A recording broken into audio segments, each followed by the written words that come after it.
प्रेम से बोलिए ऋषि गण की जय। सभी श्रोतागण ऋषि पंचमी का व्रत कथा का श्रवण करते हैं। एक कथा के अनुसार एक समय राजा सित्वास धर्म का अर्थ जानने के लिए ब्रह्मा जी के पास गए और पूछा कि उस व्रत को बताएं जो समस्त पापों को नाश करने वाला है। इस पर ब्रह्मा जी ने उन्हें ऋषि पंचमी व्रत की जानकारी दी और कथा उन्हें बताया। उन्होंने बताया कि विदर्भ में उत्तंक नामक एक सदाचारी ब्राह्मण रहता था। उसकी पत्नी का नाम सुशीला था और वह पतिव्रता थी। उसके एक बेटा और एक बेटी यानी कुल 2 संतान थी। विवाह योग्य होने पर ब्राह्मण ने कन्या की शादी कर दी। हालांकि कुछ समय बाद उस पर विपत्ति आई और वह विधवा हो गई।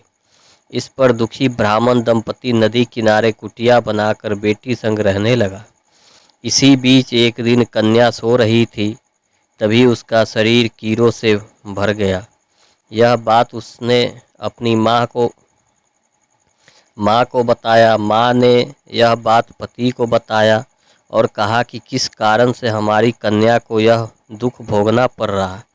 उत्तंक ने समाधि लगाई और पता चला कि पूर्व जन्म में यह कन्या ब्राह्मणी थी और राजस्वला होने पर भी बर्तन छू दी थी।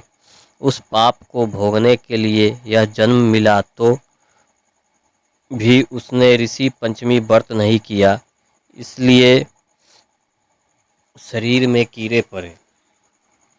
ब्राह्मण ने बताया कि राजस्वला स्त्री पहले दिन चंडालनी, दूसरे दिन ब्रह्मघातिनी, तीसरे दिन धोबिन के समान अपवित्र होती है और चौथे दिन वह स्नान कर शुद्ध होती है। अब भी यह ऋषि पंचमी व्रत करेंगे तो इसके दुख दूर हो जाएंगे और अगले जन्म में अखंड सौभाग्य प्राप्त होगा। पिता की आज्ञा से लड़की ने ऋषि पंचमी व्रत किया। इसके प्रभाव से उसके सारे दुख दूर हो गए और अटल सौभाग्य मिला। प्रेम से बोलिए ऋषि गण की जय।